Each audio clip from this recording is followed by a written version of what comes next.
Assalamualaikum warahmatullahi wabarakatuh. Selamat siang, selamat malam, dimanapun kalian berada. Pada pertemuan kali ini kita akan membahas tentang dynamic routing.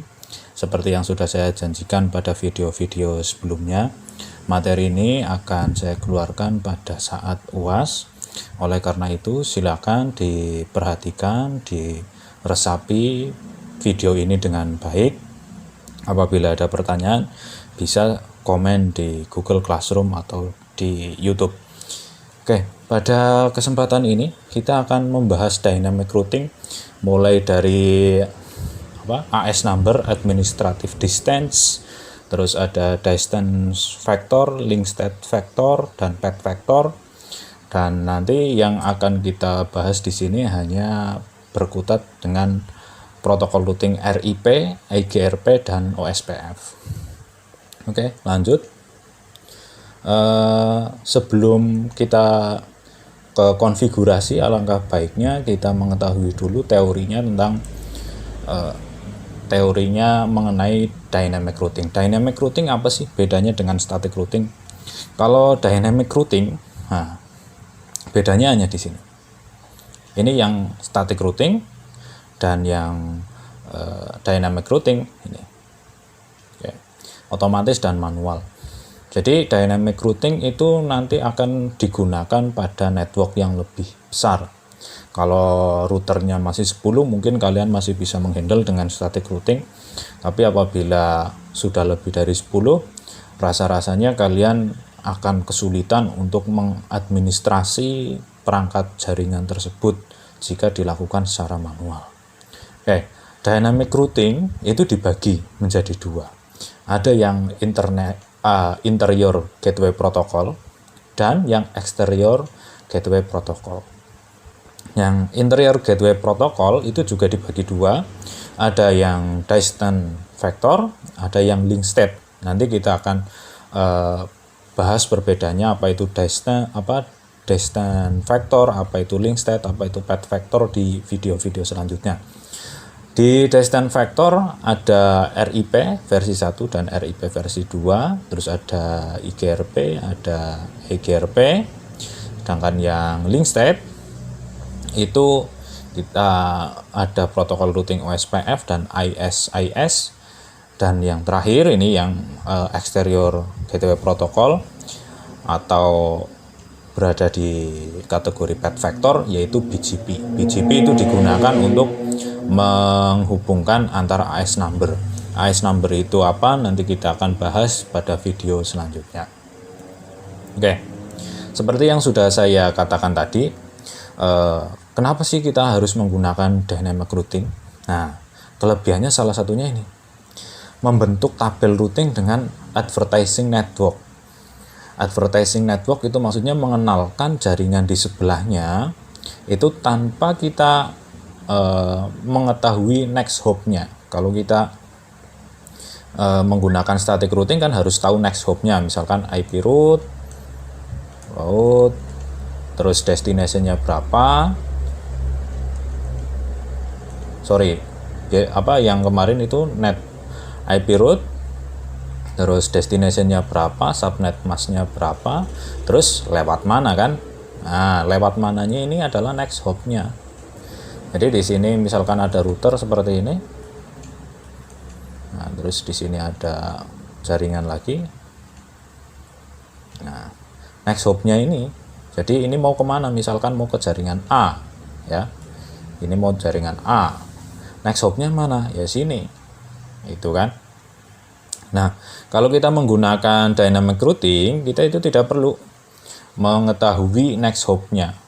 Jadi langsung saja nanti kita advertise atau kenalkan networknya yang berhubungan langsung. Terus ini sudah tadi tidak perlu mengetahui next hop. Terus perubahan tabel routing itu secara dinamis dan otomatis. Jadi ketika ada penambahan network baru atau router baru gitu ya, itu kita tidak perlu menambahkan tabel routing secara manual, itu akan otomatis gitu ya. Terus tentu saja berkurangnya proses administrasi jaringan, kemudian digunakan untuk jaringan skala luas. Nah, ini berhubungan ini ya, network router saling bertukar informasi untuk membentuk tabel routing secara otomatis. Ini berhubungan ini tadi. Nah, berhubungan. Oke, next. Nah, kita akan analogikan bedanya dynamic routing dan static routing. Misalkan kita punya router seperti ini, konfigurasi topologi jaringan seperti ini. Dari A menuju E, kita bisa tempuh dengan dua jalan, yaitu A, B, E. Dan yang kedua adalah A, C, D, E. Nah, nanti kalau kita menggunakan static routing, ibaratnya adalah kita yang menentukan secara manual, saya mau lewat mana. Misalkan mau lewat A, ABE, atau ACDE. Nah, apabila terjadi linknya down kalau menggunakan static routing, ini ya, ini tidak otomatis mengcover.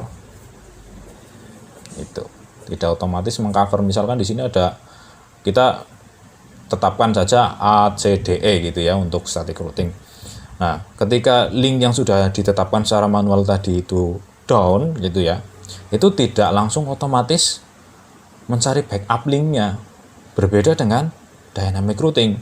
Kalau dynamic routing, kita kenalkan networknya, network yang sebelah sini, terus network yang sebelah sini gitu. Jika sini down gitu, otomatis langsung merecover ke sini tanpa perlu kita menambahkan tabel routing secara manual gitu. Jadi kalau yang static itu kita manual gitu ya, kalau yang dynamic routing kita otomatis. Oke, lanjut. Oke, tipe-tipe dynamic routing protokol ya. Di sini sebelum kita masuk ke jenis-jenisnya, kita akan kenali dulu perbedaannya dari distance vector, link state vector, dan hybrid gitu ya. Nah, kalau yang distance vector kita algoritmanya itu menggunakan algoritma Bellman-Ford untuk menentukan jalur optimalnya atau best path vektornya. Sedangkan yang link state vector itu menggunakan algoritma Dijkstra. Yang hybrid gitu ya, nanti akan kita terapkan pada EJRP, itu bekerja dengan algoritma dual atau diffused update algorithm. Silakan nanti kalian bisa cari cara kerjanya bagaimana. Nah, terus kalau yang distance vector itu periodic update, sedangkan yang link state vector itu incremental update. Nanti perbedaannya apa sih incremental dan periodik? Nah, kalau yang periodik gitu ya, periodik itu dalam waktu yang sama, selang waktu yang sama, dia akan selalu mengupdate gitu ya. Misalkan setiap 30 detik gitu ya, 30 detik mengupdate. Nah, berbeda dengan yang incremental. Kalau yang incremental itu dia hanya akan mengupdate jika ada tambahan network baru atau router baru di sini. Nah, kalau di periodic update gitu ya, periodic update entah itu di sini ada tambahan barukah atau misalkan di sini networknya atau routernya down kah, itu tetap akan mengupdate gitu ya. Masing-masing ini punya kelebihan dan kekurangan. Kelebihannya itu kalau misalkan yang incremental update itu mungkin akan lama gitu ya, akan lama mengenali network baru, sedangkan yang periodic update itu mungkin akan lebih cepat. Tapi tergantung nanti jenis protokol routingnya apa. Nanti protokol routingnya ada yang update-nya ini kalau 30 detik itu mungkin terlalu lama seperti nanti di RIP gitu ya, tapi nanti di EJRP itu update-nya 5 detik. Nah, ini kan masih terlalu lama. Nah, kelemahannya juga yang periodic update itu ketika ini mengirim update secara terus-menerus dalam waktu yang yang tetap gitu ya, akan memakan bandwidth itu, akan memakan bandwidth tersendiri untuk update. Nah, ini menjadi kurang optimal. Oke ya. Nah, terus kalau yang distance vector itu semua tabel routing ditukar atau full update. Kalau yang ini tabel yang hilang yang ditukar. Jadi kalau yang ini link state vector itu adalah ketika ada perubahan saja, kalau ini semua tabelnya ditukar. Nah, ini perbedaannya full versus change update gitu ya. Jadi kalau full itu setiap 30 detik gitu ya, mengirimkan tabel routing yang punya, ini di sini kan ada tambahan tabel routing yang punya C, punya D, punya E gitu ya. Ini juga sama, ada yang B, ada yang E gitu. Nah, kalau yang full itu misalkan di sini down gitu ya. Di sini ini tanya semuanya ini ke sini. Ini tanya lagi ke sini. Jadi semua tabelnya itu dikirimkan. Ini membutuhkan resource yang sangat besar dan bandwidth yang juga lumayan besar. Sedangkan kalau yang change update gitu ya, itu hanya ketika ini misalkan bertambah gitu ya, menambah 1 F. Nah, di sini yang di update ke sini yang ke B itu hanya F. Tidak full A, C, D, terus lagi F gitu. Tidak. Tapi hanya menambahkan yang bertambah ini atau yang berkurang. Misalkan di sini F-nya hilang gitu ya, ya sudah, berarti yang hilang F di sini hilang. Yang tambah atau yang kurang. Kalau di sini tidak. Kalau yang full update itu semuanya dikirimkan. Gitu. Oke, terus yang distance vector itu mendukung classful routing protocol, sedangkan yang link state vector itu mendukung classless routing protocol gitu ya. Nah, classless sama classful itu kalian sudah paham harusnya gitu ya. Kalau yang classful itu adalah harus sesuai dengan IP-nya harus sesuai dengan kelas, IP kelas. Subnet masnya ini ya, atau prefix-nya. Prefix atau subnet. Net. Kalau yang classless itu tidak. Jadi kalau yang ini tidak membawa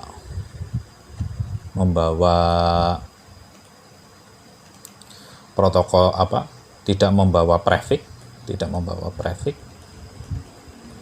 Kalau yang ini membawa prefix ini. Bawa prefix. Nah, classless itu. Nah, ini juga bisa digunakan untuk support untuk FLSM dan VLSM. Kalau yang atas itu tidak, gitu ya. Ini harus support harus menggunakan FLSM semua sesuai dengan IP kelasnya. Kemudian distance vector itu update-nya melalui broadcast ya, seperti yang sudah kalian tahu, broadcast itu satu ke semuanya, sedangkan kalau yang multicast itu satu ke beberapa gitu. Ya, ini juga sama ini. Terus kalau yang distance vector itu less overhead, maksudnya resource-nya lebih sedikit. Kalau link state vector itu resource-nya lebih besar gitu ya. Nah, ini biasanya mudah dikonfigurasi, sedangkan ini susah dikonfigurasi. Nah, dari kedua jenis ini nanti ada kelemahan dan kelebihannya. Terus dibuatlah protokol routing yang hybrid itu, yang menggabungkan kelebihan dari masing-masing vektor distance maupun yang link state dengan mengurangi juga kelemahannya. Nah, ini kalau yang periodic update dan incremental update tentunya akan lebih baik yang incremental, jadi tidak memakan bandwidth. Terus ini juga change ya, yang di change update yang di tukar routing table-nya adalah yang berubah saja. Terus ini juga classless gitu ya. Terus ini menggunakan multicast. Nah, kalau multicast kan saya ngomongnya hanya ke tujuan saja, yang saya tuju saja, sedangkan kalau yang broadcast kan ke semuanya. Ini contohnya adalah EJRP, dan ini juga resource-nya lebih kecil dan mudah dikonfigurasi. Cukup sekian dari saya. Apabila ada pertanyaan silahkan komen di Google Classroom atau bisa komen di bawah. Saya akhiri pertemuan kali ini. Wassalamualaikum warahmatullahi wabarakatuh.